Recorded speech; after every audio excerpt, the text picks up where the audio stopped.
Olá, tudo bem? Eu me chamo Yuri e junto com o João e o Gustavo iremos apresentar um artigo da revista Nature Generic que tem como tema reprogramação oncofertal e plasticidade celular no câncer coloretal dependente da via WNT.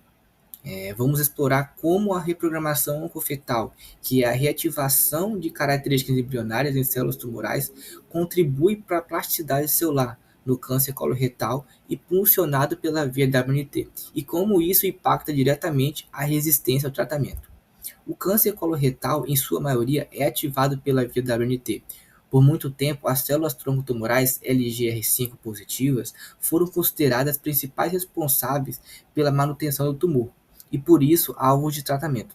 No entanto, eliminar essas células não basta. O tumor continua evoluindo. Isso acontece porque as células conseguem mudar de identidade num processo chamado plasticidade celular, que é o foco desse estudo.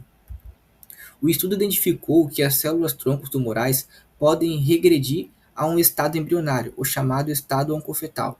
Esse processo é ativado por duas proteínas reguladoras, IAP, envolvida no controle de crescimento celular, e AP1, que regula a expressão gênica. Com isso, as células abandonam sua identidade intestinal e se tornam mais versáteis, o que favorece o crescimento do tumor e dificulta o tratamento. Para investigar esse fenômeno, os pesquisadores usaram organoides, que são mini-órgãos cultivados nos laboratórios, derivados de camundongos. Eles criaram três modelos: um modelo normal, chamado de WT, um modelo com mutação no gene APC, que representa um estado pré-cancerígeno, e um modelo com quatro mutações: APC, KRAS, MAD4 e TP53, simulando um câncer avançado. Esses modelos permitiram observar como as células evoluem ao longo da progressão do câncer. Logo após a mutação em APC, ocorre um aumento nas células-tronco LGR5+. Porém, parte dessas células passam a expressar o programa oncofertal, ou seja, começa a mudar de identidade. O modelo maligno chamado AKSP, essa transcrição se completa e as células oncofetais dominam o tumor, mostrando que esse estado não é apenas transitório, mas se consolida com a progressão. O mais interessante é que as células não estão em apenas dois estados fixos, LGR5 ou oncofetal. Elas percorrem um espectro contínuo, variando gradualmente de um perfil para o outro. E isso mostra que a plasticidade celular aumenta à medida que o tumor acumula mutações, o que favorece a sobrevivência do câncer em diferentes contextos. E esse comportamento celular não é exclusivo dos modelos do camundongo. Ao analisar a amostra de pacientes com câncer coloretal, os autores encontraram um estado oncofetal presente em tumores humanos, inclusive em metástases hepáticas. O oncofetal está especialmente presente em tumores com mutações em APC e estabilidade de microsatélites, que são características comuns no câncer coloretal. Outro achado marcante é a chamada infidelidade de linhagem. As células tumorais que deveriam ter identidade no colo passam a expressar genes típicos de estômago, esôfago e intestino delgado. Isso é chamado de metaplasia multirregional, uma adaptação que amplia ainda mais a capacidade do tumor de resistir ao tratamento. Quando os pesquisadores calcularam o score de reprogramação confetal, eles observaram uma relação direta. Quanto maior a atividade da programação confetal, maior a perda de identidade colônica e maior o surgimento de perfis celulares mistos. E isso reforça que o estado oncofetal é um motor importante da plasticidade no câncer. Esse painel resume o modelo proposto. A mutação no gene APC abre portas para a plasticidade. As mutações seguintes, como em KRAS, MAD4 e TP53, definem quais trajetórias as células vão seguir. O resultado é uma expansão de um estado celular alternativo, fora da linhagem intestinal original. E dessa forma a gente pode observar que o ponto mais importante para o tratamento que há um ponto mais importante para o tratamento, que é o que? O regime quimioterapêutico FOLFIRE, que combina ácido fólico com fluoroacil e irinotecano, que é eficaz contra as células LGR5+, mas não elimina as células oncofetais, e isso permite que o tumor continue a se desenvolver. Por isso, combinar o tratamento padrão com a estratégia que bloqueie o programa oncofetal pode ser fundamental para alcançar uma resposta mais duradoura ao câncer coloretal. Eu sou o Gustavo e eu vou continuar a apresentação. Bom, apesar da potencial relevância clínica da reprogramação oncofetal, as suas razões moleculares continuam mal caracterizadas, segundo os autores. A ativação da YAP, que entra no núcleo e motiva a transcrição de genes, inicia a reprogramação oncofetal. Em condições fisiológicas, a via hipofosforila YAP e impede a sua entrada no núcleo.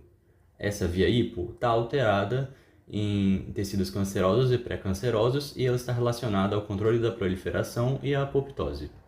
Na imagem 2A, podemos observar como a cluster 2, que inclui genes ditos tumoroides, associados à plasticidade tumoral, proliferação e à reprogramação oncofetal, está mais acessível nas células anormais A, que representam um adenoma com mutação em APC, e a KSP, que representa um tumor maligno com mutações adicionais em KRAS, SMAD4 e TP53. E a cluster C1 de genes de controle está mais acessível nas células wild type. Os gráficos mostram os fatores de transcrição com alteração da sua atividade na progressão da lesão, comparando A e a KSP com wild type em C1 e em C2. Em 2B e 2C, evidencia-se que fatores como RXR, HNF e CDX, associados à identidade normal do intestino, perdem atividade. Em 2D e 2E, evidencia-se que fatores como TCF, ativada na via Wnt, que sustenta a formação das células tronco LGR5 positivo, e TEDs, parceiros da YAP, e AP1, associados à reprogramação, estão aumentados nas células A e a KSP. Esse gráfico mostra a comparação da atividade de fatores de transcrição entre os estágios A e a KSP. O que a gente vê aqui é que fatores como TED3 e TED4, que são ativados pela via YAP, são mais importantes no início do desenvolvimento do câncer, e o FOS, que forma o complexo AP1, estão muito mais ativos nos tumores avançados. Isso reforça a ideia de que, à medida que o câncer avança, há um aumento progressivo na reprogramação oncofetal, comandada por esses fatores. Os pesquisadores decidiram então averiguar a hipótese que YAP e AP1 eram apenas indicadores da reprogramação. No entanto, após testes com depressão de YAP e FOS, parte de AP1 perceberam que a reprogramação oncofetal foi praticamente abolida na depressão de FOS, indicando que os dois são motores ativos nesse processo, AP1 sendo principalmente um iniciador. Os autores decidiram então mapear a atividade de ASCL2, FOS e TED1 comparativamente entre células tronco e células oncofetais. A ASCL2 é importante regulador do estado tronco e está mais ativo nesse estado. A TED1, relacionada a YAP, atua num estado de transição, uma vez que inicia a reprogramação oncofetal, e está com atividade semelhante nos dois extremos. O FOS é ativo principalmente nas células oncofetais e reforça a ideia de que o AP1 é um motor da continuidade da reprogramação. Os autores também descobriram que a ação de YAP induz uma upregulation da expressão dos componentes de AP1. Esses três gráficos mostram como a ativação de YAP e FOS alteram a identidade das células intestinais normais. No primeiro painel, vemos que YAP já aumenta os genes do programa oncofetal, e a combinação com FOS aumenta ainda mais essa expressão. No segundo painel, a expressão de genes típicos do esôfago, um tecido completamente diferente, também aumenta com YAP e FOS, mostrando uma perda de fidelidade da linhagem. E no terceiro gráfico, vemos o efeito oposto. Genes do intestino delgado, que deveriam estar ativos, são reprimidos. Isso permite a conclusão de que a célula não apenas ganha uma identidade tumoral ou fetal, mas também perde sua identidade original do intestino. As imagens O, P e Q reforçam a ideia das três imagens anteriores. Os genes oncofetais e esofágicos estão mais expressos com atividade de YAP e AP1, enquanto os genes normais do intestino são suprimidos, quantificados pelo score de enriquecimento, o NES, negativo. Na imagem 2R, temos uma síntese visual de todo esse tópico. Conforme o tumor evolui, o fenótipo oncofetal passa a predominar, mostrando a plasticidade e heterogeneidade tumoral. Os fatores ASCL2, YAP e AP1 também têm a apresentação conforme já explicado. Os pesquisadores buscaram determinar os mecanismos moleculares que sustentam a ativação dos drivers oncofetais YAP e AP1 no câncer coloretal. No contexto de lesão, a inibição do receptor nuclear RXR, receptor retinoide X, sustenta o estado tipicamente transitório fetal, mantendo o YAP em uma forma ativa. No entanto, o papel do RXR durante a tumorigênese intestinal permanecia pouco explorado. O gráfico em A sustenta que, nos tumores, a expressão de RXR normal está reduzida. O gráfico em B, sobre modelos murinos em diferentes estágios de lesão, mostra que, após a mutação de APC, RXR já está suprimido, sugerindo uma relação de downregulation. Em seguida, os pesquisadores testaram um antagonista de RXR, descrito nas imagens como RXRI, para averiguar as consequências dessa inibição. As células tratadas com o inibidor adotam morfologia esférica. Os gráficos demonstram que elas têm transição típica de tumores reais. Em F e G, podemos observar que células tratadas com RXRI, em comparação com o grupo controle, têm expressão aumentada de marcadores da programação oncofetal e expressão diminuída de fatores de controle do estado normal, como CDX e HANF. O bloqueio do eixo APC-RXR motivou a reprogramação oncofetal no início do tumor. Além disso, os autores concluíram que a inibição direta de RXR foi um maior fator para a reprogramação oncofetal que a inibição indireta pela depressão de APC.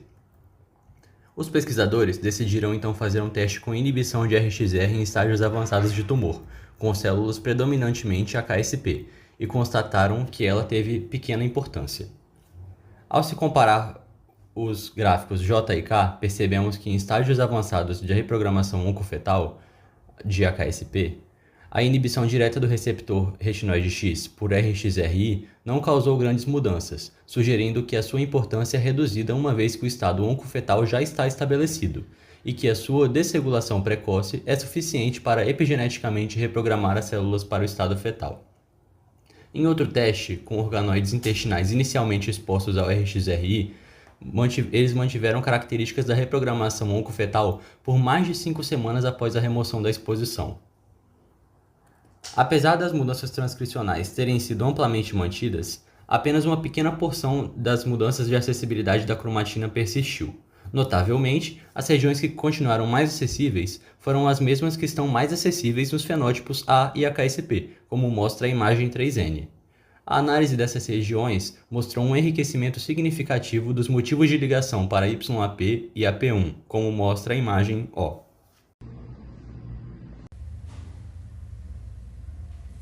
Bom dia, meu nome é João Vitor e hoje eu falarei como o estado oncofetal impulsiona a agressividade do CCR e suas implicações terapêuticas.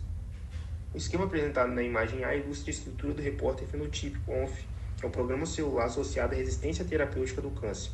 Este sistema repórter foi meticulosamente construído para ativar a expressão de marcadores fluorescentes, como GFP, especificamente em células que adquirem a característica ONF. Já no topo da figura B, você vai observar o esquema metodológico que começa com tumoroides, que são modelos tumorais geneticamente modificados para expressar o repórter fenotípico ONF acoplado a GFP.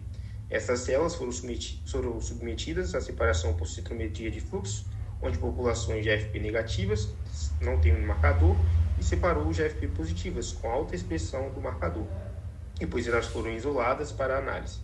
Os resultados dessa caracterização são apresentados na parte inferior da imagem, revelando diferenças marcantes entre os dois grupos.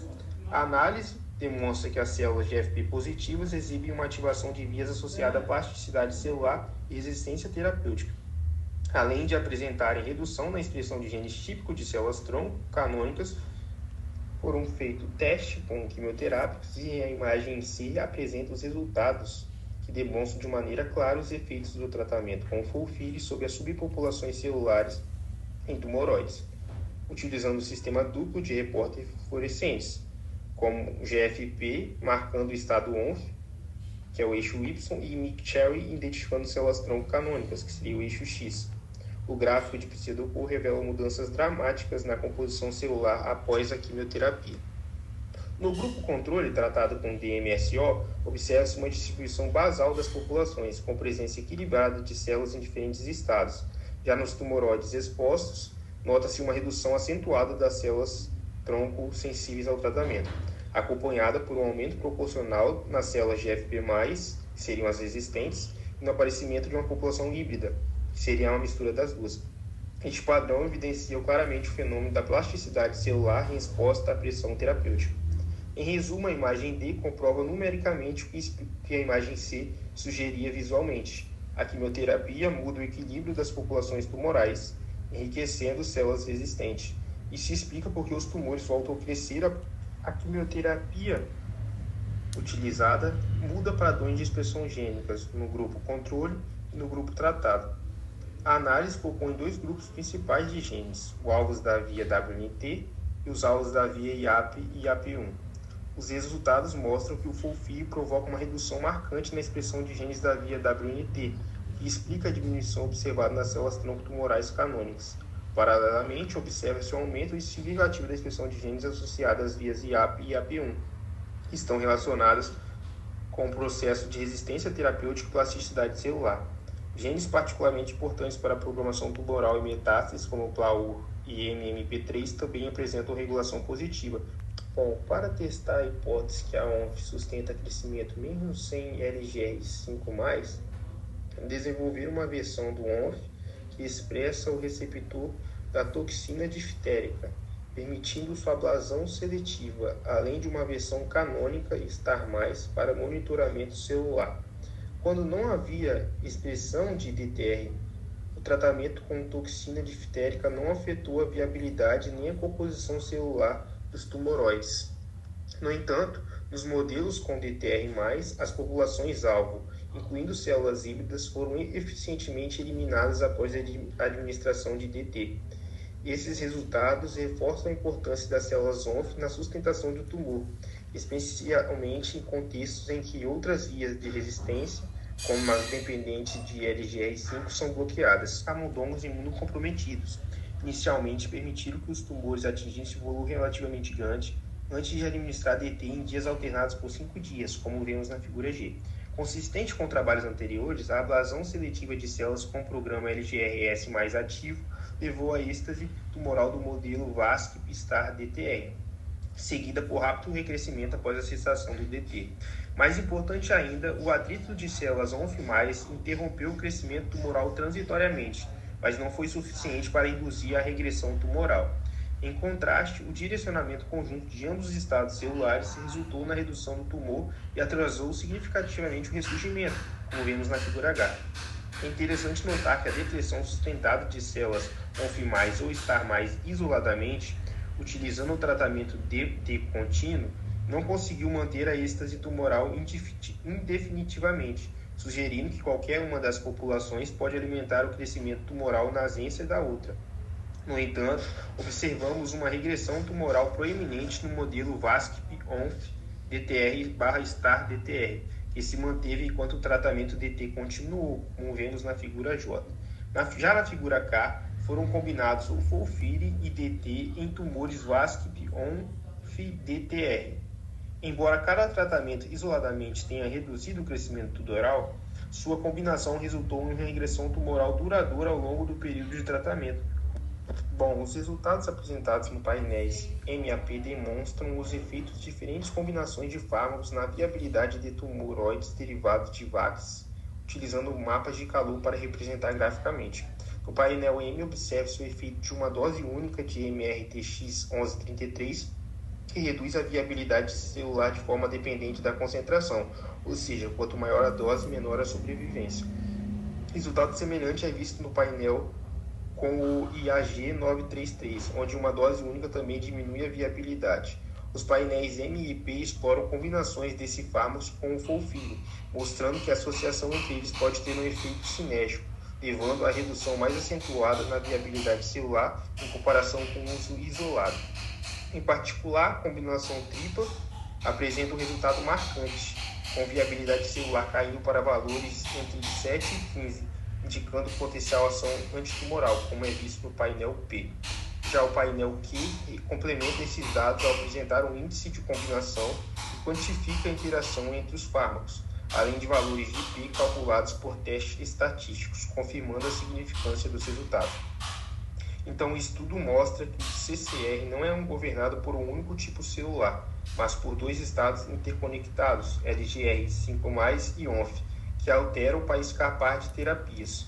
Terapias combinadas que atacam ambos os estados são necessários. Além disso, inibir IAP e AP1 pode ser a chave para superar a resistência, abrindo caminho para tratamentos mais eficazes.